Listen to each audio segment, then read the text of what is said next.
मोदी जी है जो कोरोना काल में वैक्सीन अपने देश में नहीं बनता था, अपने देश में पूरा करने के बाद विदेशों में सैकड़ों देशों में वैक्सीन दिए, इसलिए वे विश्व में। अब मैं आज की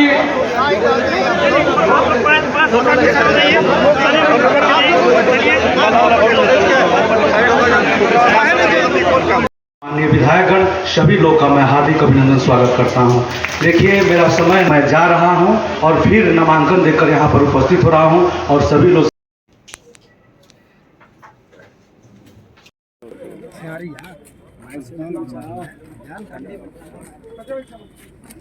अब कितना फुटेज फिल्म बनाओगे बा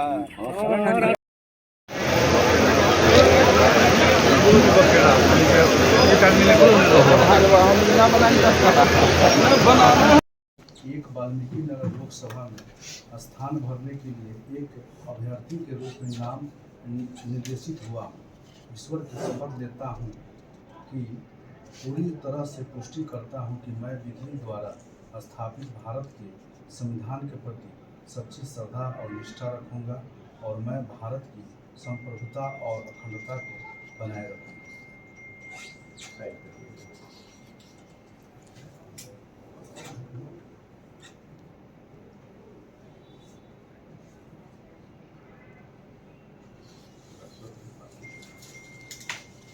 उसमें एक बात स्पष्ट है, एक बात तय है कि हमारे मौजूदा प्रधानमंत्री आदरणीय नरेंद्र मोदी जी तीसरी बार देश के प्रधानमंत्री बनने जा रहे हैं। इसमें कहीं कोई संदेह नहीं है, कोई शंका नहीं। जिम्मेदारी बनती है, हम तमाम बिहारियों की जिम्मेदारी बनती है कि यहाँ से जो हमारे प्रत्याशी चुन कर जाए वो एक ऐसे व्यक्ति होने चाहिए, एक ऐसे प्रतिनिधि, एक ऐसे सांसद होने चाहिए जो प्रधानमंत्री के बगल में बैठकर आपकी समस्याओं का समाधान कर सके, मुख्यमंत्री जी के बगल में बैठकर आपकी परियोजनाओं को पारित करा सके।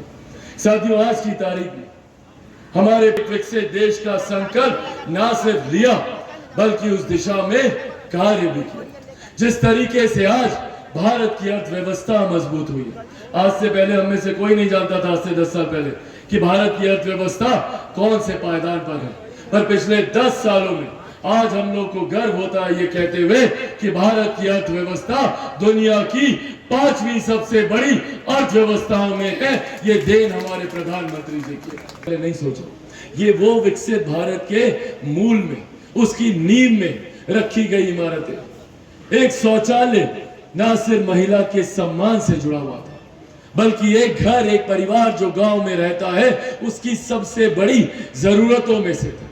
आज उज्ज्वला योजना देखकर चूल्हे चौके के धुएं से जो स्वास्थ्य की हानि होती थी, उससे महिलाओं को निजात दिलाने का काम किया गया। आज जिस तरीके से आयुष्मान योजना के माध्यम से कोई भी गरीब व्यक्ति आर्थिक अभाव में इलाज से वंचित ना रह जाए, इस बात को सुनिश्चित हमारे प्रधानमंत्री जी ने किया। आज आप चले जाइए कहीं पर भी 5 लाख रुपए तक का इलाज मुफ्त होगा। ये देन हमारे प्रधानमंत्री आदरणीय नरेंद्र मोदी जी की रही है। 2 साल तक वो इसी तरीके से टेंट में अब राम लल्ला वहां पर विराजमान रहे। पहली बार देश में कोई ऐसा प्रधानमंत्री आया जिसमें भगवान श्री राम के लिए एक भव्य मंदिर का निर्माण अयोध्या में करके दिखाया। आज माता सीता की धरती हम लोग भी चाहते कि जितना भव्य मंदिर भगवान श्री राम का बना है, उतना ही भव्य मंदिर मेरी माता सीता का भी बने, ताकि जो लोग हमारी माता सीता पे आस्था रखते हैं उन लोगों की आस्था को सम्मान मिले। पर ये ऐसे विषय रहे जिसको विमेन रिजर्वेशन बिल हो, नारी शक्ति अधिनियम दशकों से लंबित रहे, ये तमाम वो कार्य जो हमारे प्रधानमंत्री ने इस सोच के साथ किए कि आने वाले दिनों में किस तरीके से भारत को एक विकसित देश बने। कीजिए मुखिया का एक भी व्यक्ति को आरक्षण नहीं था।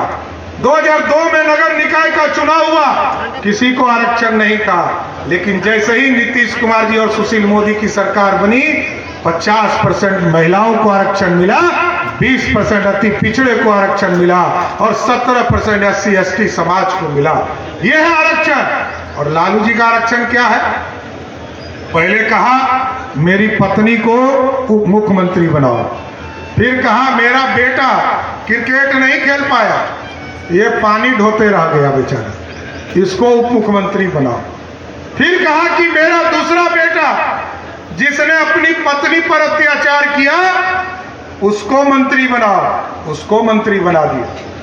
और जब बेटी का नंबर आया तो पहली बेटी उनकी चुनाव हार गई 2014 के चुनाव में, तो 2016 में कहा कि इसको राज्यसभा का सांसद बनाकर भेज दो। यही आरक्षण।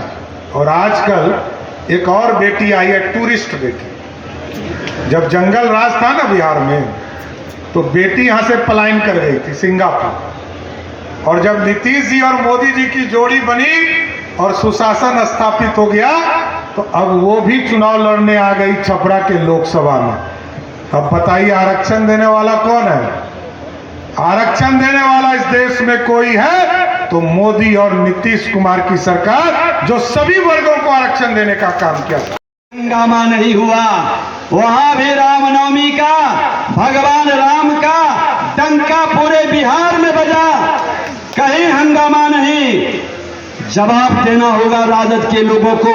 मुख्यमंत्री जी तो उस समय भी थे, आज भी है। इस अत्याचार का लिए, इस अराजकता के लिए अगर जो कोई जिम्मेवार था तो वह राजद था। बिहार के अंदर आप जिस जातीय जहर के लहर के कहर ढाते हैं, समाज को लड़ाते हैं, श्रीमान लालू प्रसाद यादव जी, आप अपने जात के लोगों को सम्मान क्यों नहीं देते? क्यों आपका हनुमान जो आपके चप्पल जूता तक उठाते थे, माननीय राम कृपाल यादव जी, क्यों छोड़ करके चले गए? आपने कहा कि तुम हनुमान हो सकते हो, लेकिन मेरी बेटी और बेटा का भी चप्पल जूता उठाना होगा, क्योंकि मेरा परिवारवाद की जिम्मेदारी चलेगी। जात का कोई भविष्य और प्रतिभा का सम्मान नहीं। जो भी पद बड़ा पद होगा वो मेरे परिवार के अंदर होगा। विधान परिषद में आर्थिक स्थिति ठीक हो जाएगी, हम संसार का तीसरा अर्थव्यवस्था हो जाएंगे, या 2047 तक हम संसार का सबसे उन्नत राष्ट्र हो जाएंगे, तो फिर हमारे नौजवान और नवयुवतियों के सामने नियोजन और नौकरी का प्रश्न कहाँ उठता है? सब धन धान से पूर्ण होंगे और सब अपने तरफ से ठीक होंगे। ये नरेंद्र भाई मोदी जी की गारंटी है और ये नरेंद्र मोदी जी सोचते हैं। इसलिए हम कहना चाहेंगे कि नरेंद्र मोदी जी एक वैसे चिकित्सक हैं जो बुखार लगने पर पैरासीटामोल नहीं देते हैं, वो बुखार लगने पर देखते हैं कि बुखार का क्या कारण है और उसके आलोक में दवा देते हैं, तो बुखार जरूर समाप्त हो जाता है। आज देश में हम सबों के यशस्वी प्रधानमंत्री नरेंद्र मोदी जी का जो लक्ष्य है 400 पार, और बिहार सरकार के मुखिया, बिहार के विकास पुरुष, जिसने बिहार की दशा और दिशा को सुधारा, नीतीश कुमार जी का जो लक्ष्य है बिहार में 40 सीट में हम लोग को आगे बढ़ना है, जिससे कि मोदी जी का हाथ मजबूत हो। इसीलिए यह चंपारण का दोनों सीट डॉक्टर संजय भैया का और मेरा सीट जीतना मोदी जी के लिए, नीतीश कुमार जी के लिए, चिराग पासवान जी के, जीतन राम मांझी जी के लिए, आपको उपेंद्र कुशवाहा जी के और जितने भी एनडीए के साथी लोग हैं जिन्होंने यह संघर्ष का बीड़ा उठाया है कि हम लोग मोदी जी को तीसरी बार प्रधानमंत्री बनाएंगे और देश का जो सम्मान और गौरव जो मोदी जी ने ठाना है 2047 तक विश्व गुरु बनाना है, उसके पहल हम लोग आगे बढ़ेंगे। और आज एक ही बात आपसे आग्रह करके मैं जाऊंगा, आज मुझे विश्वास हो गया दिवंगत सांसद बैजनाथ प्रसाद महतो ने क्या कमाया था जो आज सामने दिख रहा है। उन लोगों ने